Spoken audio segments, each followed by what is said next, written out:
Hello everybody, it's Morgan, the new Youth Services Librarian at the Radford Public Library, and today we are going to be reading part 2 of the book Madame Badobedah by Sophie Dahl and illustrated by Lauren O'Hara. So if you missed part 1, go back and find that one and then come join us for part 2. Okay, here's part 2 of the book Madame Badobedah. Where we left off, Mabel was placing herself outside of room 32 to spy on Madame Badobedah. So part 2, sailing the high seas.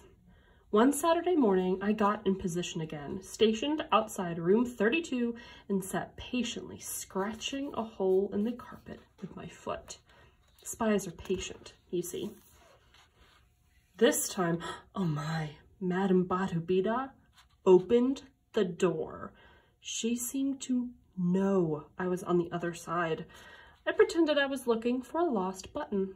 My favorite button, I said sadly to the air. Oh, where are you, dear button? Madame Badobedah said, would you like a cup of tea, darling? All right, I said, even though I was a teeny bit scared. But I'm not officially allowed to have tea. It wakes you up like the billy-o, you know. Billy-o? What fun. Perhaps an unofficial sip? Your name is Mabel, isn't it? My heart was thudding. She knew my name. I followed her into room 32. It felt different. It was bigger, cartoon-colored, alive somehow. The fire was roaring, even though the sun outside was shining, and that shifty tortoise skittered along the floor like a man on a mission. Scratchy music played on a magic box.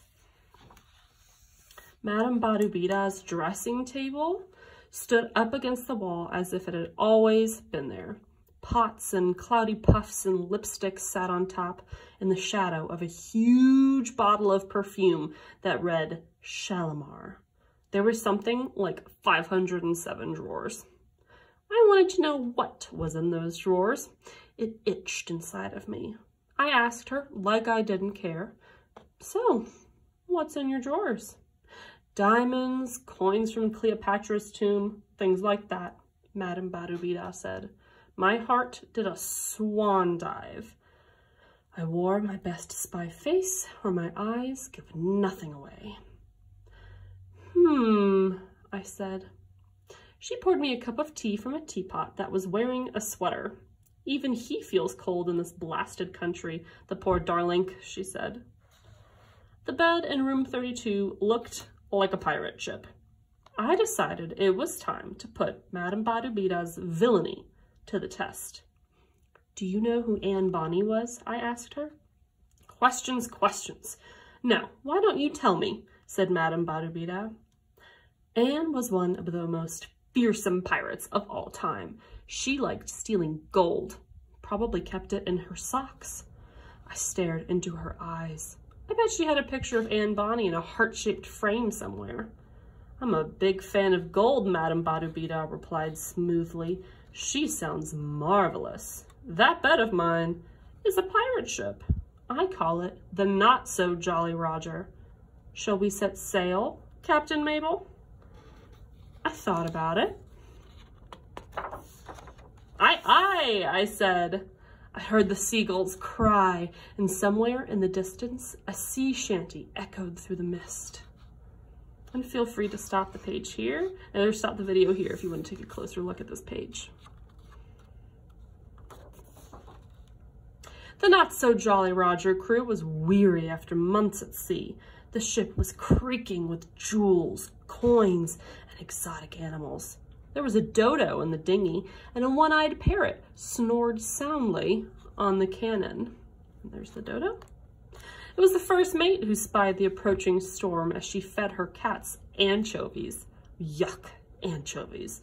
Spiny and disgusting. There's a storm rolling in, Captain Darlink, the first mate hollered. What is your command? Stay calm, fellow, I shouted. Secure the animals safely in the hold, and for pity's sake, put the rubies in your bloomers. I steered the ship through writhing waves and slashing rain, past a rainbow-colored serpent and a school of flying fish.